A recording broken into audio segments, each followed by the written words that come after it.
ہوتی بھی، چاہے کچھ بھی ہو، مگر صدیق اکبر کو گالی دینے والا برداشت نہیں کیا جائے گا، چاہے وہ کچھ بھی کرے، یہودی سے لڑے کہ وہ ایٹم بم گرا کے یہودی کو مار دے، مگر صدیق اکبر کی گالی برداشت نہیں کی جائے گی۔ اور سنو، تم حدیث نہیں پڑھتے ہو، تم بلائنڈلی کہو گے کہ مولانا صاحب اس طرح کی باتیں بول رہے ہیں، ایک حدیث سناؤں گا تو زبان پہ تالا لگ جائے گا، اور کبھی بھی ان کی ہمدردی دل میں نہیں رہے گی۔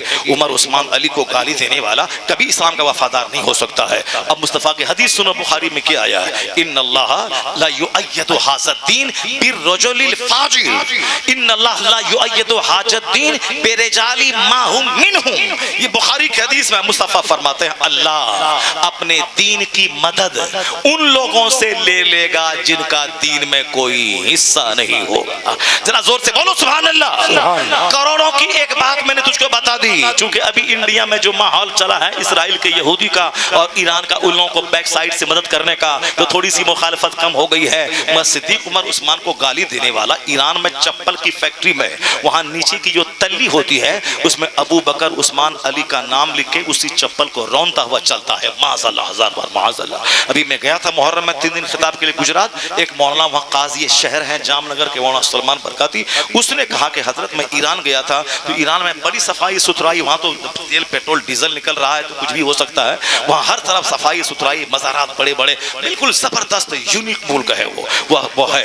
اب وہاں ہمارے خواجہ غریب نواز کے ماں باپ ہیں، غوث اعظم کے ماں باپ ہیں، مخدوم اشرف جہانگیر سمنانی کے ماں باپ ہیں، شیخ سعدی شیرازی ہے، حضرت امام علی رضا وہاں پہ ہیں، باعث بستامی وہاں ہیں، ابوالفضل خرقانی وہاں ہیں، وہاں تو لاکھوں بزرگ ہیں۔ یہ تو آج اس کا قبضہ ہو گیا ہے، یہ ہاتھ پیر مار رہا ہے، ہمیں ان سے کیا مطلب ہے؟ ایران تو جائیں گے ہم، باعث بستامی کے آستانے پہ جائیں گے، ابوالفضل خرقانی کے آستانے پہ جائیں گے، سلطان العارفین کے آستانے پہ جائیں گے، یہ بڑے بڑے بزرگ وہاں، غوث پاک کے ماں باپ وہاں ہیں، غریب نواز کے ماں باپ وہاں ہیں، یہ وہاں پیدا ہوئے، غریب نوازی وہیں ایران میں پیدا ہوئے، غوث اعظم بھی وہیں پیدا ہوئے، مخدوم اشرف جہانگیر سمنانی بھی وہیں پیدا ہوئے، یہ تینوں زبردست بزرگ، ان کا پیدائشی وطن ہے ایران، تو ایران تو اچھی جگہ ہے، مگر یہ لوگ جو ہیں وہاں جو رافضی صدیق اکبر کو گالی دینے والا، ان سے نفرت ہے، ان کی ایکٹیویٹی سے نفرت ہے۔ اب تم سن لینا، اگر ان سے اسلام کا کچھ فائدہ ہو رہا ہے، اگر ان کی وجہ سے مسلمانوں کو کچھ طاقت مل رہی ہے اور کافروں سے لڑنے کے لیے ہتھیار مل رہا ہے، اس حدیث پاک کو 10 بار پڑھو۔ مصطفیٰ نے کہا ہے کہ اللہ تعالیٰ اس دین کی مدد ان لوگوں سے لے لے گا جن کا دین اسلام میں کوئی حصہ نہیں رہے گا، اور ایک حدیث میں آیا ہے اللہ تعالیٰ اس دین کی تائید مدد ان لوگوں سے لے گا جو فاسق اور فاجر ہوگا، یعنی فاجروں کے ذریعہ، فاسقوں کے ذریعہ مذہب اسلام کی مدد اللہ لے گا۔ جیسے امریکہ کا کافر سائنٹسٹ، اس نے کوئی نئی چیز تحقیق کی اور وہ تحقیق اسلام کی تحقیق اسلامی فکر سے مل رہی ہے۔ قرآن نے جو کچھ کہا، جو 1400 سال پہلے جو قرآن زمین پہ نازل ہوا، اس میں جو بات ہے وہ بات لوگ سمجھ نہیں پائے، مگر امریکہ کا ویگیانک دماغ جلا کے ایک تحقیق نہیں کی، اب یہ تحقیق اس قرآن پاک کی جو فکر ہے اس کو سچ ثابت کر رہی ہے۔ اب اس سے قرآن پاک سمجھنا آسان ہو رہا ہے، لوگوں تک قرآن پاک کا مہتو کافروں مشرکوں کے دل میں بیٹھ رہا ہے۔ تو اب کیا کہو گے؟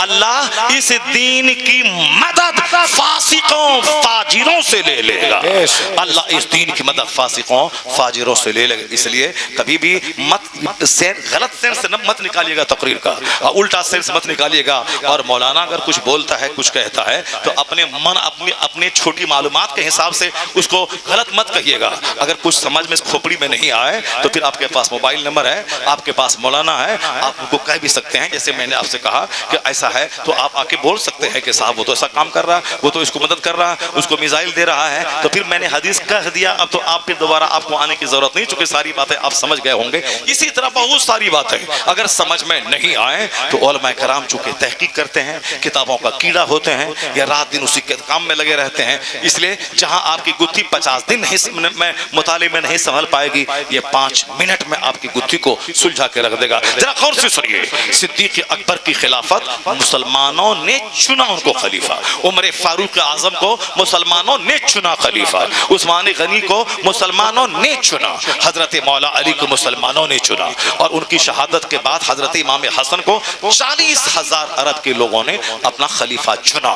اور جب امیر معاویہ رضی اللہ تعالیٰ عنہ مسلمانوں کے ماموں ہیں، سرکار دو جہاں کے سالہ ہیں، کاتب وحی ہیں، صحابی رسول ہیں، حضور نے ان کے لیے دعا فرمائی ہے کہ اے اللہ معاویہ کو حساب کا علم دے، اس کو عذاب سے بچا لے۔ جب مصطفیٰ نے دعا کر دیا خلیت پھر ہم کون ہوتے ہیں کہنے والا کہ انہوں نے اپنے بیٹے کو خلیفہ حاکم بنا دیا جس کی وجہ سے یہ سانحہ رونما ہوا. کچھ نہیں. نوح علیہ السلام پیغمبر ہیں, ان کا بیٹا کافر کا کافر رہا. جب رسول اعظم کا بیٹا, یعنی 5 اولو العزم رسول ہیں 313 میں, اس میں ایک نام نوح علیہ السلام کا ہے, ان کا بیٹا کافر کا کافر رہا, باپ کی بات نہیں مانا, وہ ڈوب کے مرا حالت کفر میں. جب رسول کا بیٹا کافر رہا تو ایک صحابی کا بیٹا اگر فاسق ہو گیا, چونکہ ہم یزید کو کافر نہیں کہتے ہیں, دوسرے ائمہ کے نزدیک وہ کافر ہے, امام اعظم کے نزدیک اس کو فاسق, مردود, پلید سب کچھ کہا جائے گا مگر کافر نہیں کہا جائے گا. امام اعظم کے نزدیک دوسرے امام نے کافر کہا ہے مگر میرا امام نے کافر نہیں کہا, گنہگار ہے, جہنمی ہے,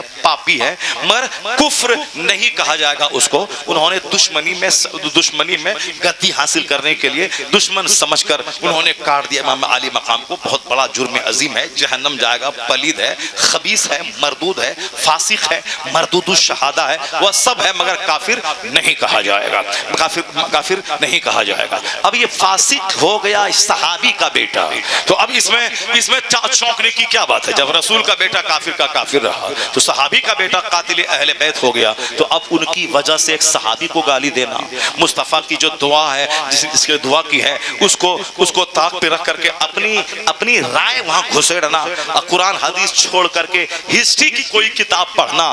قرآن حدیث میں صحابہ کی فضیلت آئی ہے. مصطفیٰ نے کہا لا تسبوا اصحابی, میرے صحابہ کو گالی مت دے, اکرموا اصحابی, میرے اصحاب کی عزت کر. امیر معاویہ رضی اللہ تعالیٰ عنہ صحابی ہے, 20 سال گورنر اور 20 سال حاکم رہے, اور ان کو ان کا آئینہ دکھلایا جائے کہ اگر تمہارے نزدیک امیر معاویہ مجرم ہیں تو ان سے بڑا مجرم امام حسن ہے.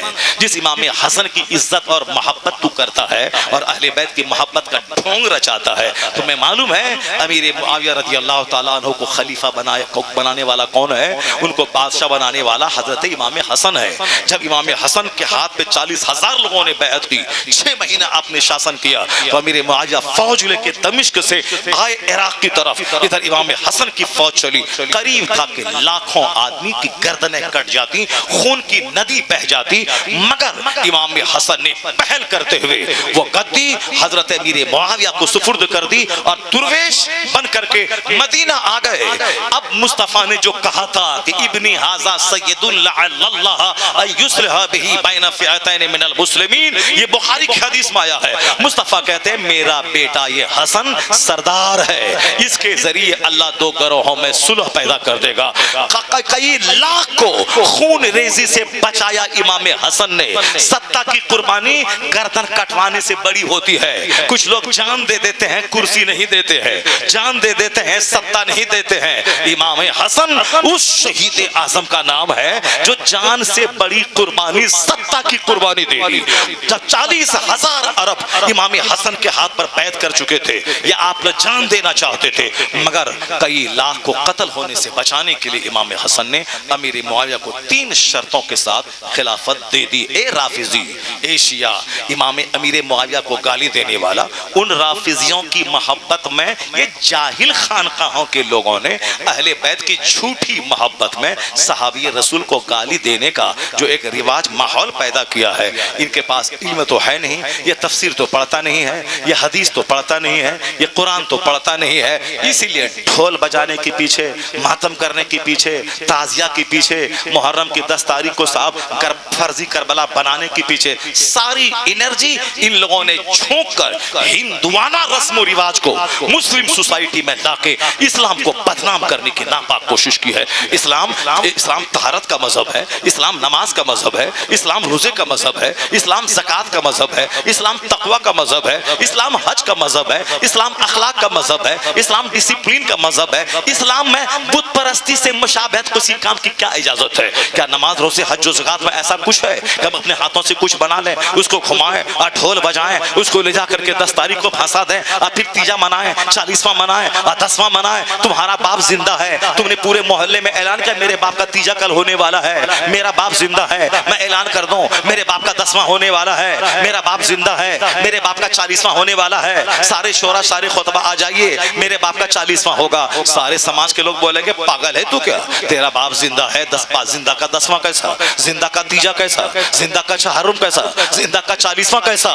جب قرآن یہ کہہ رہا ہے وَلَا تَقُولُوا لِمَن يُقْتَلُ فِي سَبِيلِ اللَّهِ أَمْوَاتٌ, جو اللہ کی راہ میں مارے گئے وہ زندہ ہے، وہ مردہ مت کہو، مردہ مت کہو، ڈونٹ ٹیل ڈیڈ، اسے مردہ مت کہو، اور تھنک سوچو بھی مت کہ مردہ ہے، گردن کٹ گئی، ہاتھ کٹ گئے، سوچنا بھی مت، وَلَا تَحْسَبَنَّ الَّذِينَ قُتِلُوا فِي سَبِيلِ اللَّهِ أَمْوَاتٌ، یعنی جو اللہ کی راہ میں مارے گئے اس کو مردہ سوچنا بھی مت، امیجن بھی مت کرنا، زبان سے ہوتا ہے کہنا، دماغ میں ہوتا ہے سوچنا، دونوں پہ پہرا اللہ نے بٹھایا، نہ زبان سے کہنا نہ دماغ میں سوچنا، وہ زندہ ہے، اللہ کے نزدیک روزی دی جاتی ہے، جب وہ زندہ ہے تو زندوں کا 10واں کیسا، زندہ کا تیجا کیسا، زندہ کا 40واں کیسا، اور ہر محرم کی 10 تاریخ کو ان کو لے جا کے مٹی میں دفن کرنا کیسا، ان کی قبر کو گھمانا کیسا، عورتوں کا وہاں فرضی قبر پہ منتیں مانگنا کیسا، اور وہاں صاحب وہاں اپنے گھر سے نکال کر وہاں فاتحہ پڑھنا کیسا، ناریل پھوڑنا کیسا، یہ کافر تالی بجاتا ہے، یہ تیرا کام میرے کام سے میل کھا رہا ہے، میں بھی اپنے ہاتھ سے کچھ بناتا ہوں، اس کو گھماتا ہوں، چندہ کرتا ہوں، شراب پیتا ہوں، ریکارڈنگ بجاتا ہوں، پھر کاندھے پہ اٹھاتا ہوں، لے جا کے لاٹھی ٹھوس کے پانی میں گرا دیتا ہوں، یہی کام تمہاری نماز اس سے میل نہیں کھاتی، روزہ میل نہیں کھاتا، حج میل نہیں کھاتا، زکات میل نہیں کھاتا، تو یہ جو جاہلوں والا کام ہے یہ ان کی بت پرستی سے میل کھاتا ہے، اسی لیے ان کو نماز سے زیادہ تعزیہ پیاری ہے، ان کو نماز سے زیادہ یہ 10 تاریخ کو فرضی کربلا میں پھنسانا پیارا ہے، یہ نماز سے زیادہ یہ جہالت والا کام پیارا ہے، یہ نماز سے زیادہ ان کو وہاں پانی ڈالنا، منتیں مانگنا، یہ جہالت والا کام پسند ہے۔ مسلک اعلیٰ حضرت میں اس کے لیے کوئی جگہ نہیں ہے، مسلک اعلیٰ حضرت میں ہے تلاوت ہے، عبادت ہے، شہادت کا ذکر ہے، صبر کی کہانی ہے، صداقت کی کہانی ہے، حسین کی کہانی، یہ ناٹنگی نہیں بنایا جائے گا، نہ رویا جائے گا، نہ رولایا جائے گا، امام حسین کی کہانی جذبہ بھرنے کی کہانی، صبر کی کہانی، صداقت کی کہانی، حقانیت کی کہانی، حسین کی قبر سے آج بھی آواز آ رہی ہے کہ باطل سے دب کے جینا ہے توہین زندگی، یا اعلان کر رہی ہے آج بھی تربت حسین کی، باطل کے سامنے سینہ سپر رہو، یا تم سے کہہ رہی ہے محبت حسین۔ بے شک، نعرہ تکبیر، نعرہ رسالت، ذکر آقا امام حسین، علماء اہل سنت۔ کیا لوگوں نے ڈرامہ بنا کے رکھا ہے، فرض کربلا کی جتنی کہانی تیرے سامنے بیان ہو رہی ہے، میرے سامنے بیان 40 سال سے ہو رہی ہے، اس میں 90% کہانی جھوٹی ہے۔ ہائے صغرا کی کہانی میں نے سنا تھا آج سے 25 سال پہلے، ایک مولانا صاحب ہائے صغرا بخار حغرا بخار، خود روتا تھا، ساری پبلک ہنستی تھی۔ یہ ڈرامہ تم نے کون سی کہانی تم نے بنا دی کربلا کی؟ اہل بیت اطہار پہ آپ کے پر تہمت ہے کہ وہ رونے لگی، سکینہ آ گئیں، گھوڑے کے پاؤں سے لپٹ گئیں، بابا بولا میں جا رہا ہوں، یہ سب فرضی بناوٹی کہانی اہل بیت اطہار پہ الزام ہے۔ وہاں کا تو بچہ جوان مرد تھا، وہاں کی تو عورتیں شیر دل تھیں، اور حسین اعظم کا کہنا ہی کیا، وہ تو بہادروں کے یودھا ہیں، لاشیں گرتی جا رہی تھیں، حسین کا حوصلہ جوان ہوتا چلا جا رہا تھا، کبھی پستی نہیں دکھائی امام حسین نے۔ یہ کہانی صبر کی کہانی ہے، اللہ کہتا ہے استعینوا بالصبر والصلاۃ، صبر اور نماز سے مدد مانگ۔ کربلا میں صبر بھی ہے، اور کربلا میں 72 زخم کھا کے سجدہ بھی ہے۔ اللہ نے کہا وَلَنَبْلُوَنَّكُمْ بِشَيْءٍ مِّنَ الْخَوْفِ وَالْجُوعِ وَنَقْصٍ مِّنَ الْأَمْوَالِ وَالْأَنفُسِ وَالثَّمَرَاتِ، اے مومن ہم تمہیں آزمائیں گے، کبھی امن دے کے آزمائیں گے، اور کبھی خوف دے کے آزمائیں گے، کبھی بیٹا دے کے آزمائیں گے، کبھی بیٹا کو لے کے آزمائیں گے، کبھی خوف کا ماحول، کبھی بھوک کا ماحول، کبھی جان کی کمی، کبھی اولاد کی کمی، یہ سب سے آزمائیں گے۔ جو 5 چیزوں کا ذکر اس آیت کریمہ میں ہے، بھوک کا اولاد کی جان کا، اپنی جان کا، خوف کا، یہ 5 چیزیں کربلا میں جمع ہیں۔ امام حسین کے ہاں بھوک بھی ہے، وہاں پیاس بھی ہے، وہاں بچوں کی لاشیں بھی ہیں، چٹیل میدان میں دشمنوں کی 22,000 کا خوف بھی ہے، یہ سب کچھ جمع ہے۔ مگر حسین نے جو صبر کا ریکارڈ بنایا تو آگے اللہ کہتا ہے جو صبر کیا اور ایک قدم پیچھے نہ ہٹا، زبان سے اول پھول نہ بکا، اور واویلا گریہ زاری نہیں کیا، اللہ کی دی ہوئی مصیبت پہ صبر کیا، تو اللہ کہتا بشری الصابرین الذین اذا اصابتهم مصیبہ قالوا انا للہ وانا الیہ راجعون، ان صبر کرنے والوں کو بشارت دیجیے، مصیبت آئی وہ کہا کہ اس میں کیا، اللہ کی طرف سے مصیبت آئی ہے، اللہ ہی کی طرف ہم لوٹنے والے ہیں، اللہ ہی دور کرنے والا ہے، اللہ ہی بیٹا دینے والا ہے، اللہ ہی بیٹا لینے والا ہے، تو ہم کیوں روئیں، ہم کیوں گڑ گڑائیں، اللہ مجھے صبر دے۔ تو اللہ کہتا ہے جو صبر کرے گا اولئک علیہم صلوات من ربہم ورحمہ واولئک هم المہتدون، یہ وہی لوگ ہیں جس پر خدا کی رحمتیں نازل ہوتی ہیں، جو ہدایت یافتہ لوگ ہیں۔ یہ قتل ہونے کے بعد بھی یہ زندہ ہے، آج یزید ڈھونڈنے سے نہیں ملے گا، ابو شمر مردود ڈھونڈنے سے نہ ملے گا۔ نہ یزید کی کہانی، نہ شمر کی کہانی، نہ خلی بن یزید کی کہانی، نہ ابن زیاد کی کہانی، نہ عمر ابن سعد کی کہانی، یہ سارے کے سارے بری موت مارے گئے۔ کسی کو مار کے کتوں کے حوالے کیا گیا، کسی کو مار کے آگ کے حوالے کیا گیا۔ یہ 22,000 فوج کا کمانڈر یہ بری طرح سے گھر سے کھینچ کے لا کے مارا گیا۔ تو اے مسلمان، حسین آج زندہ ہے، شمر مر گیا، ابن زیاد مر گیا، یزید مر گیا، شمخولی مر گیا، سنان ابن انس مر گیا۔ یہ سارے بہادر میدان کربلا کے جو تھے یہ سب کے سب مر گئے، ذلیل ہو گئے، رسوا ہو گئے۔ مگر آج زندہ ہے کون؟ آج صبر زندہ ہے، علی اصغر زندہ ہے، علی اکبر زندہ ہے، حسین زندہ ہے، عباس علم بردار زندہ ہے، اہل بیت زندہ ہے، اہل بیت کے شہزادے زندہ ہے، اون محمد زندہ ہے۔ پتا چلا کہ ظلم مر گیا، صبر آج بھی زندہ ہے۔ اللہ زندہ یہ ہے حسین کی کہانی، یہ ہے حسین اعظم کی قبر سے آنے والا یہ پیغام۔ لوگوں نے کیا سے کیا بنا دیا۔ بس آخری بات سن لیں، مصطفیٰ جان رحمت کا پکا تربیت یافتہ حسین، جس کے منہ میں حضور نے لعاب دہن ڈالا، جن کی پیشانی کو چوما، جن کو اپنی گود میں سینے سے لگایا، جن کے لیے سجدہ دراز کیا، جن کو اپنی پشت پہ بٹھایا، جن کو کاندھے پہ لے کے مسجد نبی میں خطاب کیا، جس حسین کو زبان کو چوسا مصطفیٰ نے، یہ سب کیا تھا؟ یہ پیار دے دے کہ حسین کو اسٹرونگ کرنا تھا، حسین کو مضبوط کرنا تھا۔ مصطفیٰ کا لعاب جس کے بدن میں جائے، وہ کبھی یزید سے گھبرا سکتا تھا، وہ کبھی ان دنیا داروں کے سامنے وچلت ہو سکتا تھا۔ اب حسین اعظم جب میچور جوان ہو گئے تو اب وقت کیا آ گیا؟ امیر معاویہ کو خلافت دے دی، وہ دمشق چلے گئے، امام حسن مدینہ آ گئے، یہاں ظالموں نے زہر دے دی، شہادت کا جام آپ نے پیا۔ امیر معاویہ کا جب وصال ہوا تو یزید اس کا بیٹا زبردستی کرسی پہ بیٹھ گیا۔ اب تک جتنے خلفاء تھے سب خلفاء قرآن اور سنت کے پر پیشٹ تھے، ان کی خلافت مسلمانوں نے چنا۔ امیر معاویہ کو امام حسن نے خلیفہ بنایا، یہ ان کے بنانے سے بنے۔ باقی ساری خلافتیں خلافت راشدہ مسلمانوں کے مشورے سے قرآن حدیث کے مطابق وہ حکومت کرتے تھے۔ اب جب یزید اسی پوتر پاکیزہ گدی پہ بیٹھ کر قرآن سنت کو طاق پہ رکھ کر منمانے ڈھنگ سے شاسن کرنا شروع کر دیا، زبردستی گدی پہ بیٹھ گیا۔ باپ کی فوج تھی، اس فوج کو زبردستی اپنے ہمخیال بنا کر کے جب زبردستی بیٹھا، اب بولا حسین کے پاس جاؤ، ان کو وہ میری بیعت لے لیں، مجھ کو ہم سمرتھن دے دیں۔ حسین اعظم کے سامنے اب دو آپشن رہ گیا۔ ایک آپشن تھا یزید کے ہاتھ میں ہاتھ دے دینا، 2 لاکھ روپے مہینہ کی شرط پہ ان کو خلیفہ مان لینا، مدینے کا گورنر بن جانا، آرام سے 5 ٹائم مسجد نبی میں پڑھاتے، مدینے میں ماننے والوں سے ہاتھ پاؤں چمواتے، آرام سے کھاتے پیتے، اپنی بیوی اپنے بچوں کے ساتھ رہتے۔ 55 سال 5 مہینہ 5 دن میں جو موت کا ٹائم تھا آپ وہاں مر جاتے، ماں کے پہلو میں بقی شریف میں دفن ہو جاتے، قیامت قائم ہوتی۔ جنتی نوجوان کے سردار تو جنت کے مالک مصطفیٰ نے کہہ ہی دیا ہے، وہ تو سردار ہو ہی جاتے۔ تو پھر اب یہ سب کچھ مل گیا ہوتا، لیکن امت کا کیا ہوتا؟ مصطفیٰ کے پیار کا کیا ہوتا؟ حضرت فاطمہ زہرا کی دعا کا کیا ہوتا؟ حضرت مولا علی کی شفقت کا کیا ہوتا؟ مسلمانوں کا کیا ہوتا؟ نظام مسجد و مدرسہ کا کیا ہوتا؟ یہ نظام امن و امان کا کیا ہوتا؟ یہ مصطفیٰ کی امت کا کیا ہوتا؟ اپنا بھلا تو ہوتا، وہ امت خطرے میں پڑ جاتی، شریعت خطرے میں پڑ جاتی۔ حسین کے سامنے ایک آپشن تھا آرام سے مدینے میں رہنے کا، اور دوسرا آپشن تھا کیا کرنے کا؟ قتل کا راستہ چننے کا۔ چونکہ یزید کو نہیں ماننا ہے تو قتل کرے گا، یزید کو نہیں ماننا ہے تو بال بچوں کو ذبح کرے گا، اس کو نہیں مانیں گے تو وہ ہمارے بھوک ہمارے پیاس کا سبب بنے گا۔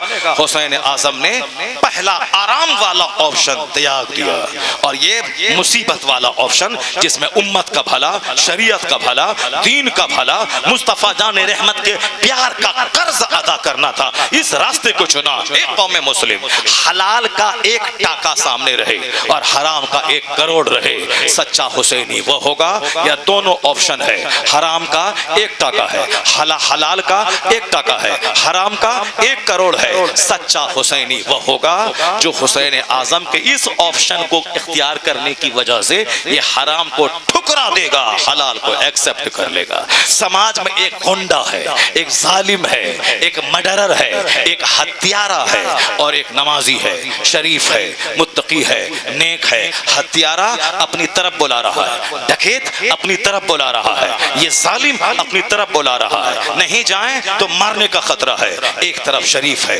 متقی ہے، پرہیزگار ہے، شریعت پر عمل کرنے والا ہے۔ یزیدی وہ ہوگا جو طاقت کے سامنے جھک جائے گا، یزیدی وہ ہوگا جو اس گھونڈے کے سامنے جھک کے ہاں میں ہاں ملائے گا، اس کی تعریف کرے گا، اس کے حرام کے دسترخوان پہ کھائے گا، اس کا گن کو ڈھوئے گا۔ حسینی وہ ہوگا جو کبھی نہ گھونڈے سے ڈرے گا، نہ ڈکیت سے ڈرے گا، نہ طاقت سے ڈرے گا، نہ ہزاروں سے ڈرے گا۔ وہ تقوی پرہیزگاری کا فالوور ایک کیوں نہ ہو، وہ سچائی کو مانے گا، صداقت کو مانے گا، چاہے جان خطرے میں پڑ جائے، باطل کے سامنے کبھی جھکے گا نہیں، شریعت کا دامن مضبوطی سے تھامے رہے۔ یہ ہے حسینی۔ حسین نے بھوک کا راستہ چنا چونکہ امت کا بھلا اس میں تھا، حسین نے قتل کا راستہ چنا چونکہ امت کا بھلا اس میں تھا۔ حسین اعظم بال بچوں کو لیے مدینہ سے نکلے، مکہ آئے، مکہ سے نکلے کربلا آئے۔ جن لوگوں نے ہزاروں خطوط لکھا تھا وہ سب تلوار لے کے سامنے کھڑا ہو گیا۔ کیوں تلوار لے کے کھڑا ہوا؟ تم لوگوں نے تو خط لکھا تھا، تم ہی نے بولایا ہے کہ یزید ہمارا ظالم ہے، فاسق اور فاجر ہے، ہمارا کوئی امام نہیں ہے، آپ آ جائیے۔ اگر حسین کو یزید سے لڑنا ہوتا وہ کربلا کیوں جاتا؟ 1 لاکھ کی فوج تیار کر کے وہ دمشق چلا جاتا، جہاں دمشق سلطنت پائے-تخت راجدھانی ہے، وہ ملک شام کی راجدھانی دمشق جاتا، 1 لاکھ کی فوج لے کے جاتا، وہاں یزید کو قتل کر دیتا، وہاں کی گدی پہ امام حسین بیٹھ جاتے۔ یہ دودھ پیتا علی اصغر لے کے کربلا کیوں آتا؟ یہ اپنی بیمار عورتوں کو لے کے کربلا کیوں آتا؟ یہ اپنے بیمار زین العابدین کو لے کے کربلا کیوں آتا؟ یہ تو ہزاروں خط مکہ کوفہ کے لوگوں نے لکھا۔ میرا کوئی حاکم نہیں ہے، یزید زبردستی حاکم بن گیا ہے، خلافت کو انہوں نے غصب کر لیا ہے، آپ میرے سردار ہیں، آپ آئیے، میرا دین ایمان بچائیے، اس فاسق و فاجر شرابی سے مجھ کو نجات دلائیے۔ یہ تو امام حسین کی خوراک ہے، دین کی خدمت کرنا، مصیبت زدوں کی آواز پہ لبیک کہنا۔ جب مسلمانوں نے آواز دی امام حسین کربلا آ گئے اور دیکھا خط لکھنے والا یزید کے ڈر سے سامنے تلوار لے کے کھڑا ہے۔ آپ کیا ارادہ ہے؟ قتل کرنے کا ارادہ ہے؟ اگر تم نے نہیں بولایا ہے مجھے واپس مدینہ جانے دے، اگر نہیں بولایا ہے مجھے دمشق جانے دے، یزید سے بات کر لوں گا، اگر وہاں نہیں جانے دیتا کسی سرحدی علاقے میں جانے دے، دین کی خدمت کر کے میں مر جاؤں گا۔ کہا نہیں جانے دوں گا، یا تو یزید کو سمرتھن کریں یا مرنے کے لیے تیار ہو جائیں۔ حسین نے کہا بزدلوں کی طرح مجھے جینے کی دعوت دیتا ہے، ایسا کبھی نہیں ہوگا۔ اگر تم میری بات نہیں مان رہا ہے میں ظالم فاسق فاجر کی تیرے تلوار کے ڈر سے میں اس کو سمرتھن نہیں دوں گا، میں اس کی بیعت نہیں کروں گا۔ اب یہاں ایک نظریاتی جنگ یہ ہو گئی، یزید حسین کا ہاتھ لینا چاہتا تھا یزیدی، اور حسین اپنا ہاتھ نہیں دینا چاہتے تھے۔ اب دیکھتے ہیں جیتا کون ہے ہارتا کون ہے۔ یزیدی کہا 22,000 کی تلوار چمکے گی حسین جھکے گا، ان کا بیٹا کٹے گا حسین جھکے گا، پانی بند ہوگا حسین جھکے گا، ان کے بچے بھوکے رہیں گے حسین جھکے گا۔ کیسے نہیں جھکے گا؟ یہ جو بولتا ہے کہ ہم ہاتھ نہیں دیں گے، سمرتھن نہیں دیں گے، بیعت نہیں کریں گے، کیسے نہیں جھکے گا؟ یزیدیوں نے 22,000 کی فوج حسین کو کاٹنے کے لیے نہیں لایا تھا، یہ حسین کا ہاتھ لینے کے لیے، تاکہ ڈر کے مارے حسین جھک جائے، ورنہ تو 500 آدمی حسین کو کاٹنے کے لیے کافی ہوتا۔ یہ 22,000 کی فوج کو تیار ہو گئی۔ یہ نظریاتی جنگ ہے کہ حسین ہاتھ کیسے نہیں دے گا، ہاتھ لے کے رہوں گا، اور حسین کا کہنا تھا ہاتھ نہیں دوں گا۔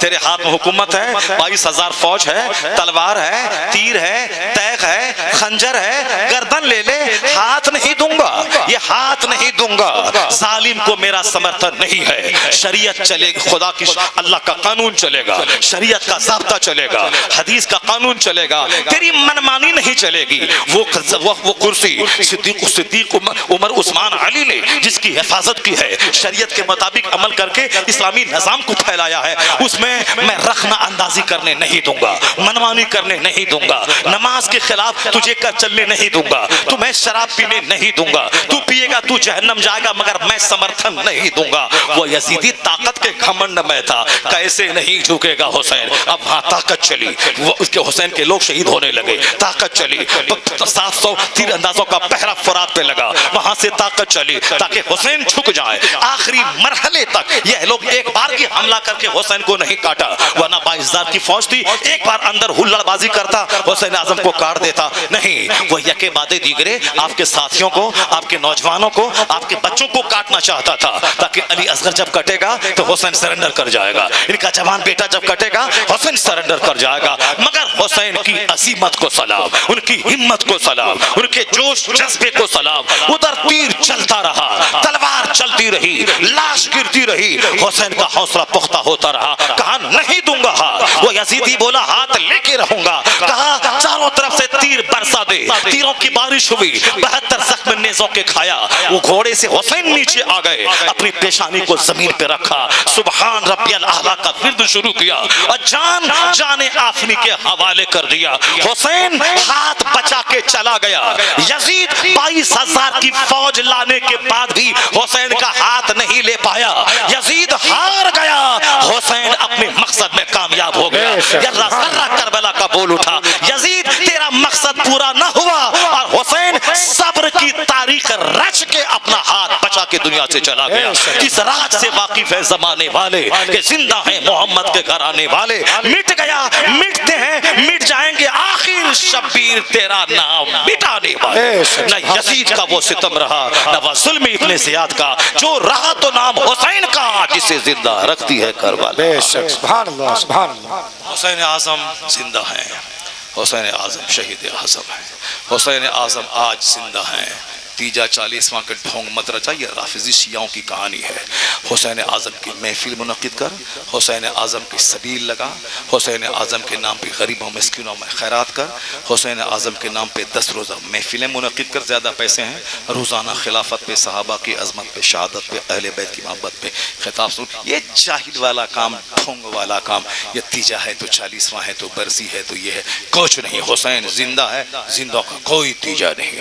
حسین سے حسین روشنی کا بھنڈار ہے، حسین نور کا بھنڈار ہے، حسین روشنی کا مینارہ ہے، وہاں سے نور حاصل کر، روشنی حاصل کر۔